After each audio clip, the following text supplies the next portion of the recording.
falando de matéria de fé, né, dando continuidade a esse estudo. Uma coisa que eu me lembro muito forte nas palavras de Jesus, quando ele é questionado pelos discípulos sobre a parábola do semeador, né? Tem a semente que cai ali onde não tem muita terra, né? E ali nasce a raiz, mas não tem onde se aprofundar.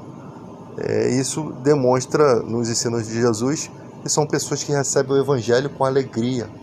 Aparentemente vai dar tudo certo, mas o mal persegue a palavra. Como é que o mal persegue? Persegue com tribulações, com situações para que ela desestimule, né, a não seguir mais com Cristo. Você percebe nitidamente que a pessoa está tentando buscar o caminho certo e as coisas ruins estão acontecendo. Então, promessas falsas e vazias de pastores de que vai dar tudo certo não se condiz com as Escrituras, né? Pode ser que dê certo para algumas pessoas, mas nem sempre, ou por tanto tempo. Mas quando ela encontra a raiz, ainda tem outros males, né? Os espinhos, conforme Jesus diz, os cuidados do mundo, as fascinações das riquezas e as demais cobiças sufocam a palavra e ela se torna improdutiva. O cara deixa de ler a Bíblia, de orar, de pregar. Consequentemente, ele é mais mundano, consequentemente, ele é mais irritado, consequentemente, o céu dele é mais de bronze, ou seja, ele não sente mais prazer na vida. A vida o sufoca, né? Não sabemos como funciona isso no mundo espiritual, mas o cara não tem mais a mesma vitalidade que ele tinha quando ele andava com Deus. Ele anda muito preocupado, ele anda totalmente como o próprio Jesus disse, né? Veja as aves do céu. Elas não plantam, elas não colhem, mas todavia o Pai tem alimentado. Não vale mais vocês do que as aves? Olha as plantas, as flores, né? Como Deus as veste perfeito, para que no outro dia o sol venha e as queime. Por um dia Deus veste as plantas perfeitamente. Não vale mais vocês do que as flores, que as plantas? Aí ele começa a falar de comparações sobre por que vocês andam preocupados pelo que vai haver de comer ou de vestir, né? Os gentios desse mundo que tem essas preocupações. Sabe o que Jesus está dizendo? Que o cristão tem um lugar secreto com Deus que está disponível todo momento, mas ele está totalmente desintonizado da frequência divina. Ele está totalmente fora e ele não consegue fazer uma oração que não seja uma oração religiosa, aquela oração inventada por ele mesmo, que não se conecta com Deus, que é mais um desencargo de consciência, como se aquilo fosse algo bom. Ele se satisfaz em fazer uma coisa religiosa, quando na verdade ele não consegue conversar mais com Deus de forma transparente, ele não consegue mais encontrar esse lugar secreto. Esse lugar secreto existe, é aquele momento onde as preocupações desse mundo não fazem sentido, não entram mais no teu coração.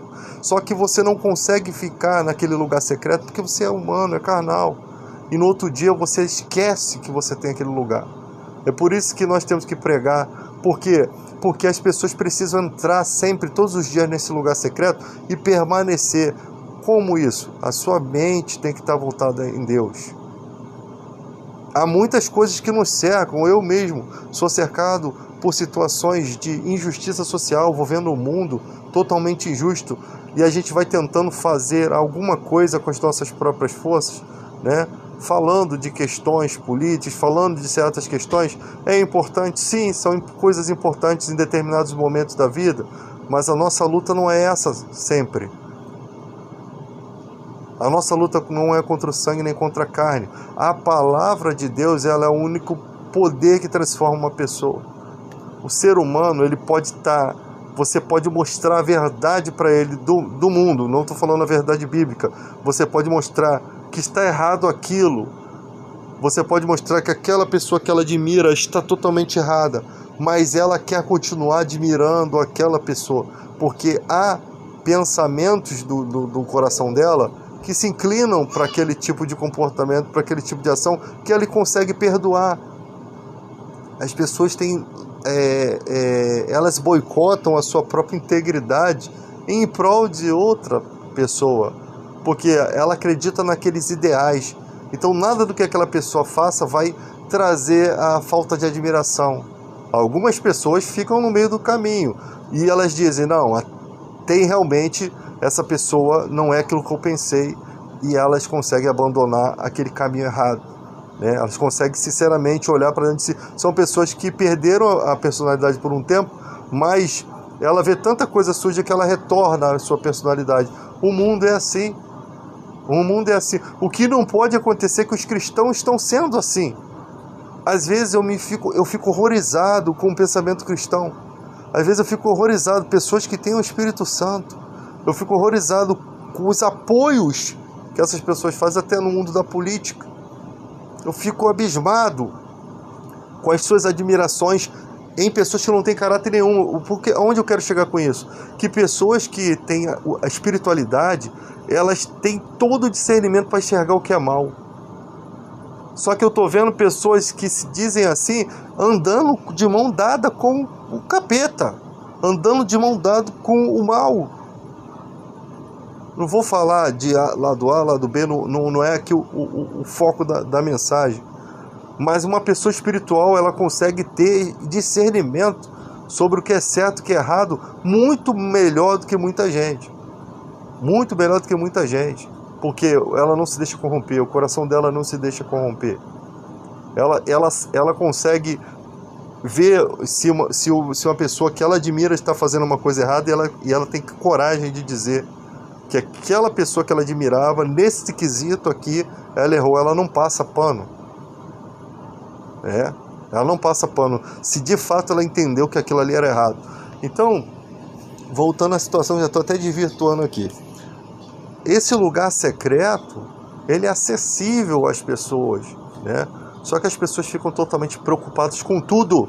Tudo é um motivo, tudo é um motivo para preocupação. Soltou um parafuso do carro, o cara perde o dia atrás daquele parafuso. Às vezes dá vontade de você não ter nada na vida, só para você não ter as preocupações das coisas que você tem. Você pega a sua motinha, sai na rua, ela fura o pneu, você perde o dia inteiro. É os outros que te dá pernada, é a peça que você não acha. Caramba, é o dia inteiro, você perde sua folga para consertar uma moto, porque você vai precisar usar essa moto. Mas essa preocupação poderia ser dividida, né? Você poderia ter feito assim, um dia eu comprava o pneu, deixava a moto lá, outro dia você levava no mecânico. Não, a pessoa consegue perder o dia todo da folga e muitas vezes fazendo coisas inúteis. Quantas coisas, às vezes você é capaz de reconhecer que você passou o dia todo fazendo uma coisa inútil. Eu queria botar aquilo ali para ficar bonito. Aí você vai, bota o negócio, fica horrível. Você perdeu o dia todo fazendo uma coisa que você vai arrancar tudo e não vai ficar certo, né? Então, o ser humano ele é vítima disso, de perder tempo que ele podia estar se divertindo com a família, que ele podia estar sorrindo, com coisas inúteis, que não lhe satisfazem, né? Então, na questão bíblica, você tem que ter essa conexão com Deus. E parece que tem épocas que você não consegue entrar nesse profundo com Deus, você não consegue ter essa comunhão. Talvez Deus segure essa comunhão para que você sinta a falta dele e que você comece essa busca. Ele está, né, deixando com que para entender se de fato você vem buscar esse compromisso com ele por conta própria. Talvez você vai passar por momentos tão difíceis na sua vida que você precisa exercitar isso, porque você não costuma jejuar, você não costuma orar, você tem fraquezas espirituais tão elevadas que a forma como Deus encontra de tratar contigo é dessa maneira, de fechar o contato com você para você ficar totalmente sendo baleado pelo mundo. Mas quando você vem, você encontra. É tipo assim, para você saber que sempre quando você vier, as mãos de Deus vão estar estendidas para você, e você nem sempre facilmente vai encontrar esse caminho. Porque em épocas de guerras, de situações adversas que podem vir sobre a nossa vida, Deus precisa nos preparar para enfrentar essas situações, né? Como a gente não tem uma igreja perseguida como na época de Paulo, a porção do Espírito Santo naquela época devia ser muito mais alta, muito mais ampla, e o pensamento daquele povo deveria ser muito mais conectado com Deus. Então eles estavam muito mais fortes para poder passar com a sua família pela cova dos leões e serem mortos, né? Então, se a gente estiver vivendo em questões apocalípticas que há de vir, ou ainda que não estivermos vivendo, nós precisamos manter essa mensagem viva para as gerações que vão passar por essa situação. E nós precisamos de muita unção para que as nossas mensagens ultrapassem e venham transcender ao tempo. Mas aí, quando a gente olha para as pessoas ao lado, a gente vê pessoas muito importantes e parece que a nossa mensagem, ela não tem significado, porque você está se comparando com pessoas muito importantes e você está se esquecendo que essa palavra não é sua, ela é de Deus e ela tem força suficiente para os momentos determinados da vida de cada pessoa. Por isso que tem que pregar a tempo e fora de tempo, porque essa mensagem vai encontrar os corações preparados por Deus para encontrar as suas mensagens, né? Então você não pode deixar de pregar, você não pode deixar de anunciar, você não pode deixar de estudar a Escritura, de ajudar outros a conhecer. Você tem pessoas que não entendem nada de Bíblia em plena era digital, em plena era da informação. Então você pode perceber que o menor dos cristãos é muito importante. Continua nesse trabalho, tá? E aí você olha para o lado, você vê pessoas que não têm compromisso nenhum com Deus, pessoas que querem se aproveitar da fé das pessoas, pessoas que fingem uma espiritualidade que não tem, pessoas que estão no poder, mas já o coração delas está voltado simplesmente para o materialismo. Ou seja, você vê muita gente reprovada na sua própria conduta, nas suas próprias mensagens. Muita gente reprovada. E você percebe que realmente você é útil. A continuação do seu ministério é útil, né? Nós não somos perfeitos, nós passamos por determinada fase. O importante é erguer a cabeça e continuar. Porque para parar vai ter muita gente tentando parar a sua vida nisso daí. Você falando de valores espirituais para que outras pessoas que você nem conhece possam encontrar com Deus, né? Outras pessoas que hoje em dia são ateus, daqui a 10 anos ela ouve sua mensagem e essa mensagem faz todo sentido e essa mensagem alcança o coração dela. Qualquer pessoa nesse mundo consegue conectar-se com Deus, mas quem não tem conhecimento da palavra vai ter muito mais dificuldades para poder se conectar com Deus. E porque cabe a nós pregar a palavra. Eu vejo muitos debates vazios, muitos debates sem sentido, debates que não trazem conversão, debates que é mais questão de ego mesmo, está parecendo juízes do Supremo discutindo, né? A soberba precede a ruína. A soberba, nós temos que sempre ter um coração humilde quando se trata de Bíblia. Por mais quantidade de conhecimento que você tenha, mantenha-se na simplicidade. O evangelho é simples. A gente está descartando muitas coisas espirituais para pregar coisas sem sentido, teologia que não... A Bíblia fala que uns foram chamados pastores, evangelistas e mestres. Não foram todos chamados para serem mestres. Tem gente que quer ser mestre, mas não tem o ministério. Ele não tem nem por onde começar aquele ministério. Um mestre, ele vai estar entendendo de grego, de hebraico, da sua língua original, não vai se desviar, e ele não é um ateu. Você tem gente que entende grego, hebraico, é ateu, prega mentiras.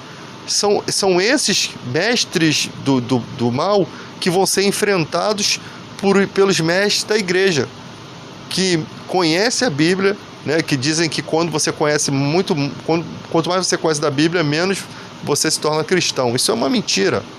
Isso é uma mentira. Uma vez que você conheceu a Jesus, ninguém tira isso de você. Você tem contatos com Deus que só você sabe na sua intimidade. Você teve questões com Deus e Deus não fala contigo sempre, mas você sabe que Ele está ali. Você sabe que Ele está ali. Por quê? Porque ele já esteve em momentos da sua vida que ninguém pode tirar isso de você. Ninguém pode dizer que ele não existe, porque ele é muito vivo dentro de você, dentro do seu coração. Ele é muito vivo, a ponto de você não consegue negar o seu próprio nome e o nome de sua mãe. Você não consegue negar que Jesus existe. Porque ninguém pode dizer que Jesus é Senhor se não for pelo Espírito Santo, se não houve um contato com o Espírito Santo. Então não tem como você crescer no conhecimento e depois você abandonar a fé, porque você seria mentiroso contra si mesmo. Porque como eu posso afirmar que eu conheci alguém e daqui a tantos anos, porque eu me tornei um sábio, eu renego aquela pessoa que eu conheci? Não existe sentido nisso. Só ateu que usa esses argumentos inúteis, argumentos que não tem sentido, não fazem sentido. Então, não se trata de orar muito, embora se tenha que orar sempre, todos os dias em espírito, sempre, quando você está todos os dias conectado com Deus, e essa é uma das oportunidades que você tem de não precisar orar tanto para se achar Deus, mas que a sua mente tem que estar realmente conectada em Deus. O mundo todos os dias vai armar alguma cilada para destruir a sua vida, mas quando você está na fé, você está com Deus, nem essas coisas te atormentam. Os pavores da vida caem por terra. O medo da morte, o medo do desemprego, o medo de coisas da vida, de perder um ente querido, um cônjuge, essas coisas não têm força. Não significa que você não fique triste com as situações, não significa que dificuldades não virão, mas com Deus as portas se abrem de uma forma sobrenatural. Colocar sua confiança em Deus é ter tranquilidade em meio às tempestades. Foi isso que Jesus queria ensinar a Pedro. Por que duvidaste? O cara já estava andando sobre as águas. Você já viveu um sobrenatural com Deus. Eu posso dizer que você já andou sobre as águas alguma vez na sua vida com Deus. Você já experimentou o que é fé. E essa fé foi respondida. Uma vez que a fé é respondida por Deus, Deus não precisa abrir a boca para falar mais nada durante toda a sua vida. Aquilo que Ele falou com você é suficiente para alimentar toda a sua vida. Aquilo que você viveu é suficiente para que você possa ter fé por toda a sua vida. E se você não tivesse vivido aquilo, você ainda teria fé, porque a palavra de Deus está escrita no teu coração, como cumprimento dos profetas antigos. Ela foi escrita, não tem como ser apagada. Então, por mais que a Bíblia diz assim, se orar, a pessoa pode ser curada. Você não precisa ter visto nenhuma cura para você acreditar. Por quê? Porque você acredita na palavra de Deus. E essa palavra está escrita no seu coração. Mas e se Deus quiser, através da sua vida, que aquela coisa aconteça? Se Deus quiser que através da sua vida, coisas espirituais aconteçam. Se não for esse o caminho, você não vai ficar triste. Porque tem gente que quer achar que vai botar Deus contra a parede e que vai ser da forma que ela quer. O Espírito Santo não atua conforme você quer. Você pode perceber isso nas Escrituras. Por mais que as pessoas colocassem os doentes e a sombra de Pedro as pessoas que colocavam a fé nisso, e Deus honrava, mesmo sabendo que elas, era a única forma que elas tinham de buscar a fé. As pessoas eram curadas pela sombra de Pedro. Não que a sombra de Pedro curasse, mas que Deus honrava a fé que essas pessoas estavam tendo naquele homem de Deus, E ali, o que acontece? Pedro, um homem que fez um coxo levantar da porta formosa da igreja, quando ele saiu para uma certa cidade, ele fala: Senhor, nós estaremos na cidade tal, que a sua mão esteja conosco para operar sinais e prodígios. Ou seja, ele não tomava frente das coisas. Mesmo sabendo que tinha o poder, ele não tomava a frente das coisas. Era o Espírito Santo, era a mão de Deus que tinha que designar qual seria o próximo passo. Isso se chama soberania de Deus. Por mais que se tenha o nome de Jesus, o poder do nome de Jesus, só vai usar isso. Você pode usar, só vai acontecer dentro da vontade de Deus. Senhor, estou orando pelaquela pessoa, mas aquela pessoa não deixa a depressão. Você sabe se aquela pessoa cometeu algum assassinato? Você sabe o que essa pessoa fez? Você não sabe. Deus sabe todas as coisas. Não estou dizendo que todas as pessoas fizeram alguma coisa errada, não. Mas Deus sabe todas as coisas, a forma como é, o jeito, o tempo, né? Como fazer. Você não sabe. O seu papel não está entre saber isso. O seu papel é fazer aquilo que Deus mandou. Oração da fé, conversar, pregar a palavra. E aquela palavra vai ter o poder exatamente para fazer no tempo certo aquilo que Deus designou. Então, tem pessoas que ficam orando e quer ver a coisa. Isso não é fé. Orou, não aconteceu, também não é falta de fé sua nem da pessoa. Simplesmente é a soberania de Deus. Mas no seio da igreja, quando você está ali no meio dos seus irmãos, que você conhece durante toda a vida, né? E ali vocês oram juntos, a oração é sobrenatural. Deus se faz presente, Jesus se faz presente de uma forma que não se faz aqui fora. A mensagem é muito mais poderosa dentro da igreja do que na internet. né? A mensagem, a espiritualidade sendo vivida. Por que é importante? Porque nós temos que cuidar um dos outros. Nós temos que cuidar um dos outros. Você não tem como cuidar de alguém se você não está perto dessa pessoa. Cuidar requer muita paciência, né? A pessoa passa por desemprego, separações. Olha, as separações, elas deixam marcas muito ruins. Tem pessoas que eu já presenciei na vida, né? Não foram poucas, foram várias. Separações, separação do filho. Você perde o casamento, você perde a amizade de toda aquela família que você tinha. Você fica afastado durante quase toda a vida dos seus filhos. E você sofre. E quem vai cuidar de você? Deus quer cuidar dessa pessoa através de você que tem a palavra. Mas se você não estiver ali vivendo a espiritualidade, as suas palavras humanas só podem ser faladas do seu ego. Elas não têm poderes suficientes para poder ajudar aquela pessoa, porque ela não é uma palavra forte o suficiente para entrar no coração e transformar de vez aquela vida. Mas a gente vai tentando, com a nossa sabedoria dada pelo Espírito Santo, a ajudar as pessoas a se fazer um amigo. Por isso que diz que na angústia o amigo se torna um irmão. Você de fato tem que estar realmente preocupado com o que o outro está passando. Você não pode fingir que se preocupa com alguém. E se você finge que se preocupa com alguém, você não ora por essa pessoa. Você não pensa nessa pessoa. Você só interage naquele momento para dizer que interagiu. A preocupação tem que ser verdadeira. E quando é verdadeira, você se chega a Deus pelaquela pessoa. Você busca Deus pelaquela pessoa. Você, por mais que você não ore, Deus já sabe o que está no seu coração. Que você vai estar alegre quando você vê Deus abençoando aquela vida. De alguma forma você vai ver a alegria do outro e você vai se sentir feliz por ter participado daquela ajuda. Então a vida, e Deus sabe, são presentes que são coisas que ninguém pode recompensar você. São coisas que são tesouros que você constrói no céu.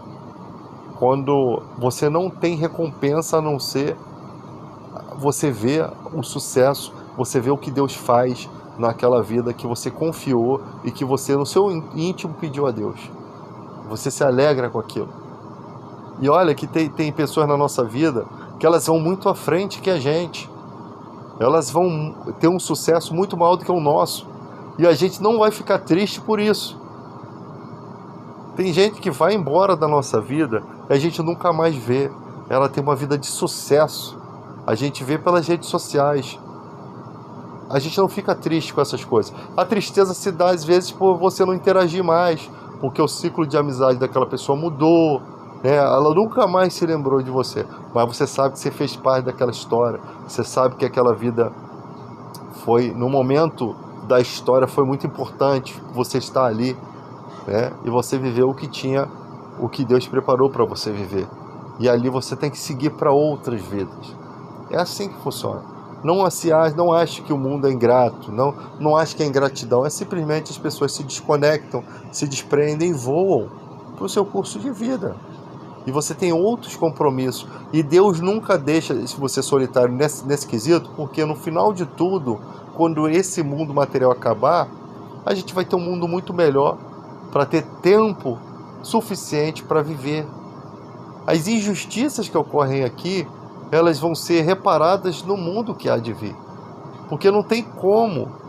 As coisas que aconteceram é mãe perdendo filhos jovens, não sabe o que fazer da vida. Você vê as homenagens que a mãe faz para os seus filhos, né? Teve um caso de um menino aí que se envolveu com a menina e o rapaz matou esse rapazinho, né? Inconsequente nas suas... Quando a gente vê a coisa como é a falha humana, né, da juventude, a gente vê que é tão natural isso, né? Mas quem está sofrendo a coisa acaba sendo tomado de ódio, se tornando criminoso. Aí o pecado acaba fazendo o quê? Levando à morte, levando ao sufocamento da vida, né? E a tristeza para todas as famílias que estão envolvidas ali, né? Mas quando a gente olha com os olhos da razão, a gente vê que são falhas humanas. E essas pessoas estão sofrendo. E Deus é muito importante na vida dessa pessoa. A palavra dá um conforto, porque ela dá uma esperança de uma outra vida. Ela dá uma esperança. Você vai sofrer nessa vida aqui porque você vai sentir saudade, mas Deus é capaz de nutrir o seu coração de uma forma que você tenha certeza de que um dia você vai encontrar aquela pessoa, de que um dia você vai ter aquela pessoa vai ter uma segunda chance, e nesse mundo não vai mais haver esse tipo de desejo errado, vai ser um mundo perfeito. Em todo momento Jesus quis apontar isso pra gente, mas a gente está tão perdido aqui embaixo. A gente está tão perdido aqui embaixo que a gente se desconecta muito fácil de Deus.